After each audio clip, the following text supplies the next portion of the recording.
Good evening, this is Kuro and Dinosaur number 1. Yeah, we're playing our boat. Going over the matchmaking, we've got an enemy Midway, we've got a Des Moines, Minotaur potential radar threat, and Alaska. Going over the DDs, Fletcher, Kitakaze, and Akizuki. So kind of nasty destroyers for a Kagero. We're going to go ahead and kick this game off.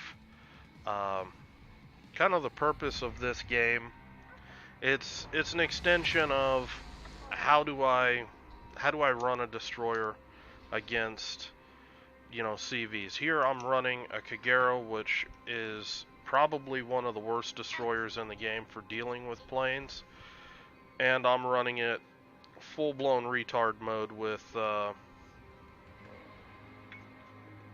torpedo reload. There no escapes, no nothing. So excuse you. Provide anti-aircraft fire support. Yeah, number 1's at it again. Alt tabbing me. Hey, no, gotta get out of there. So basically what I'm trying to do, I'm trying to keep my... Hey, I need to get to the control button, little girl. Yeah, hold on.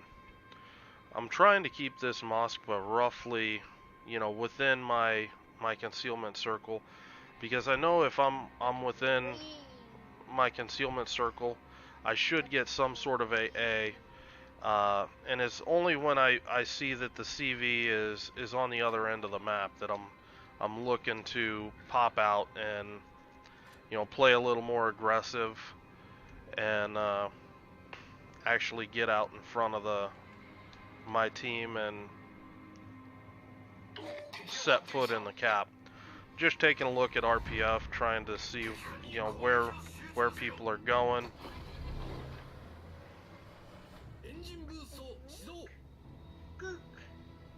That's not a Coke, that's coffee. Yeah, coffee. Yep, I'm gonna be throwing torpedoes. Find me a fat boat. So just throwing some torpedoes behind that island. I think there's something around in that vicinity. RPF does switch all the way over here. That's telling me that there's probably a destroyer that's pushed up from this direction. I'm letting my team know that basically the destroyer's contesting in that general direction. My Moskva does pop radar, and I do spot the Kitakaze. And what I want to do is take a look at this spotting job. 5.5.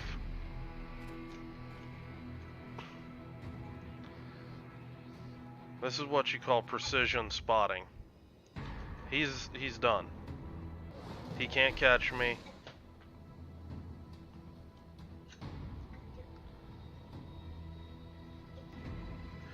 Just gonna keep this guy lit. I'm just gonna force him to smoke, or if he slows down, I'll slow down. I'm kind of anticipating he's gonna smoke soon, so just dropping those torps right out there and just trying to bait him. He's in a bad position.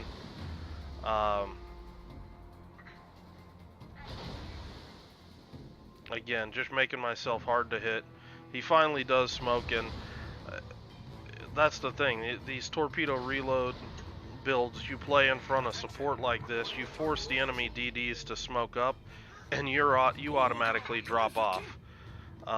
Kagero's got a really short gun range anyway, so you can be actually pretty aggressive. I could be shooting here. I just don't know 100% where the Fletcher is.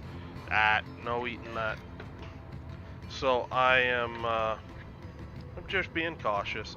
Here comes the Moskva radar again, and just gonna help out here. Try to chunk down this Kitakaze.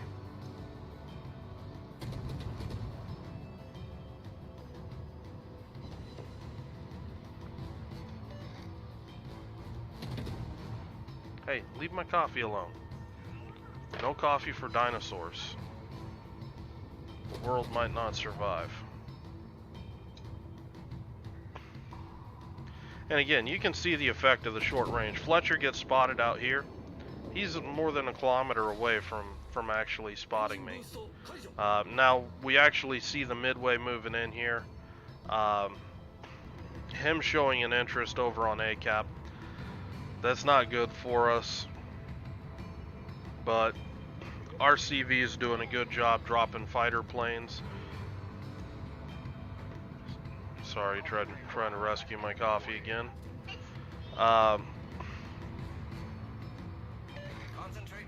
But at this... Hey, look. Do you see the fat boat? Yeah, you see the fat boat? Yeah, there it is. Yeah. Guess what we're gonna do?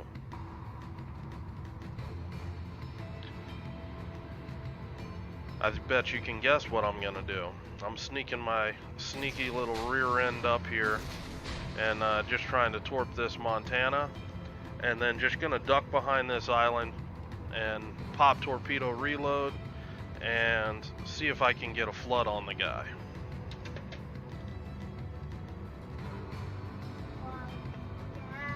Yeah. Yeah, you see it? Uh-oh. Uh-oh. Is he turning into it?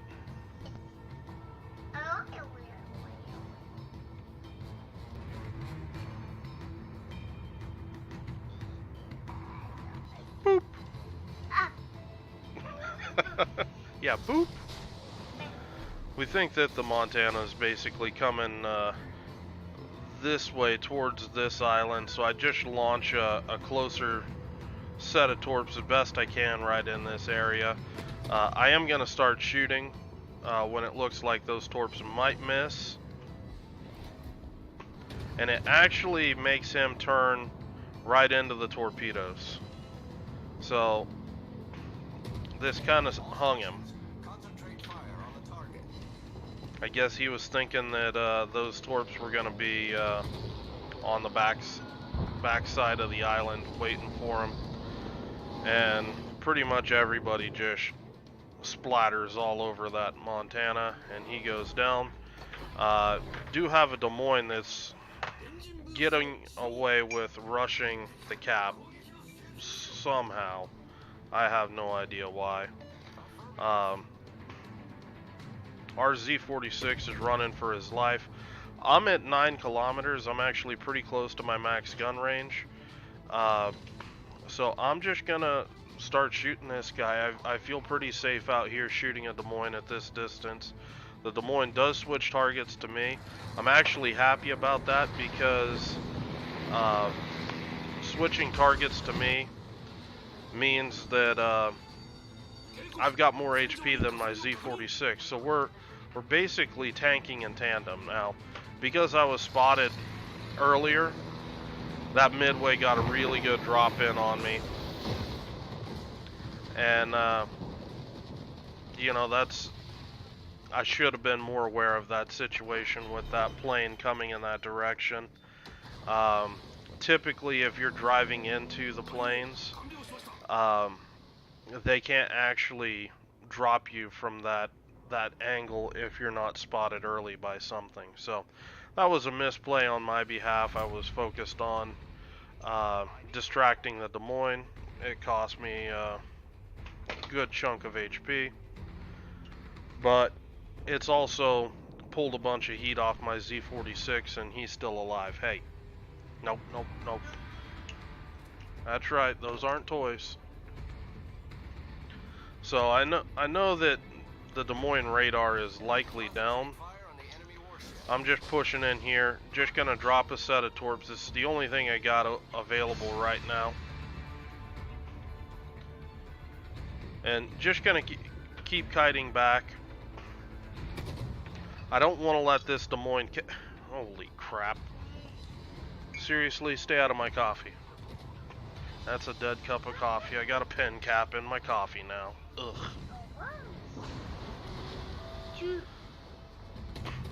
So, again, just keeping this Des Moines reset.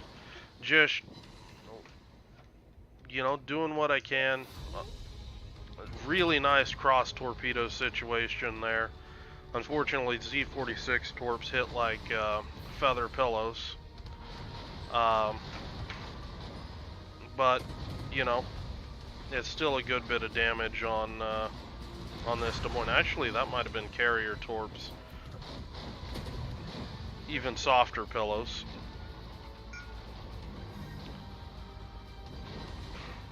But, and you can kind of see how I like to try to gunboat in this. Just using my short range to my advantage. I just drop right off as soon as I leave 9.4 kilometers, and you know, ships kind of get left hanging where they're shooting at me. All of a sudden I drop off and they're still spotted, and by the time I turn back around, yeah, I was wondering how in the hell that Des Moines is still alive, my North Carolina shooting like that. So I rest my case. So I'm not expecting really good things out of this this Des Moines, or this North Carolina. Unfortunately, A fell. They've got both DDs and the cap. They both are still pretty healthy. Both still have quite a bit more gun DPM than I have. This Fletcher takes a pretty good hit. And I'm just making some predictive torps here on this Akazuki. Honestly, probably should have held these torpedoes a bit. But I want to get in close to this Fletcher and try to finish this Fletcher off. I do have torpedo reload. That Des Moines is right back on me as soon as I pop up. It's telling me that I'm going to have to kite away. Now, they all laid smoke, and that smoke is helping me right now.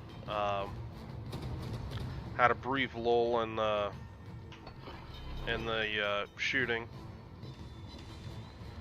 Landed another pretty good hit, and my Z46 is able to finish off the Fletcher.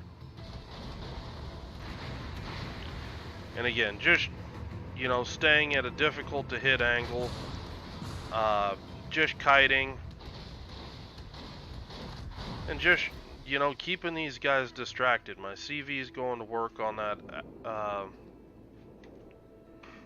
Des Moines. Finally finishes the Des Moines off, and I'm watching to see what he'll do with the Akazuki. Maybe I get a damage opportunity in here. And he's lining up his attack. Looks like he gets a pretty good shot in.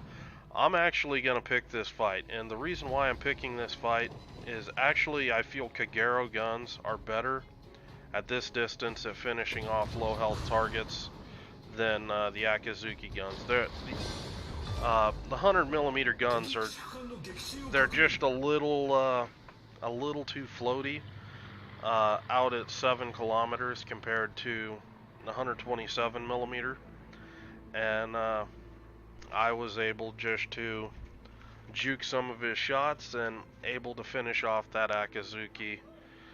No fuss, no muss. Now, with all of the enemy destroyers dead, I want to push back in here towards ACAP. There's an Iowa in here. The threat is, of course, the enemy CV. He's been striking out here, you know, fairly regularly. It seems like he's trying to spread his planes around the map. Excuse me. Hey, don't draw on the fridge. Come on. But, the enemy CV has been spreading his planes around, and he's actually been doing a really good job at trying to keep his team in it. At this point, he's probably seeing that they're going to be losing ACAP. And the best thing that he can do is to try to defend it and keep it from flipping, because if we flip it, it's pretty much the game. They're not going to be able to back cap in time. Once this Iowa goes down, they're going to lose, you know, a bunch of points. We're going to gain a bunch of points. And I mean, you see a 472 to, you know, 640. and they're about to lose all of their point supply when me and the Z-46 step in the cap. You can already see the Midway got the dive bombers coming over here. It's a short squadron. That's telling me that he's already basically been deplaned. I am making sure that I've got my AA turned off because I don't want to have any sort of, you know, reaction time where he's able to drop me on the first pass. You saw that my Z-46 had actually activated his AA early, and that gave the Midway the time to drop on the initial on his initial pass. Now that he's coming from behind us, he's got the time, because we're sailing away from the planes, to actually line up an accurate drop. Now we're just trying to shoot these planes down the best we can.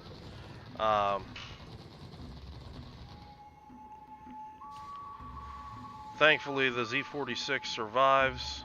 We've got 6 seconds to actually, you know, get the cap,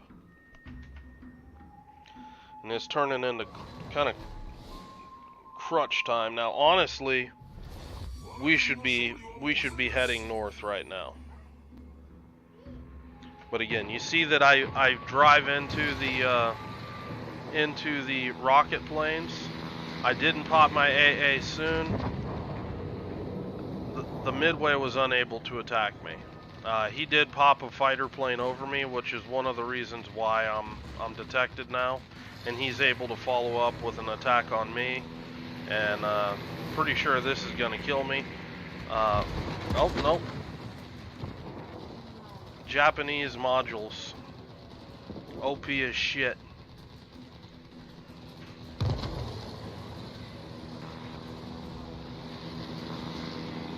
But this one's gonna get me. But at this point, the deal's done. They're not gonna be able to get C-cap. This Hindenburg's 2v1 versus Des Moines and a Salem. Their Midway's not gonna be able to deal with those two together. Our Midway, not really able to strike our Midway, and we've got all 3 caps as well. So points are just gonna pretty much run down, and you know, this is one of those things that destroyer players need to understand, that we never were going to survive, you know, this A cap. Once all of our support had died there, and the CV was able to strike us, you know, repeatedly, we were dead. But we completed the important objective. We picked up A cap, and that resulted in, you know, us, you know, freezing the enemy team's caps or points, as well as increasing our points gained by a third and dramatically shorten the game. So from a standpoint of, you know, did the CV kill us? Yeah, the CV killed us. But the more important thing is, you know, our actions on A helped contribute to the win. I slowed down the game a little bit just to talk about this a little bit.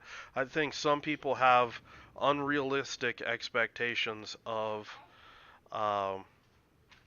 the destroyer versus CV relationship, and they believe that a destroyer should be able to survive all out on its own, you know, through repeated, you know, strikes from the enemy CV, and that's just not possible, because it would not be balanced if you were able to do that.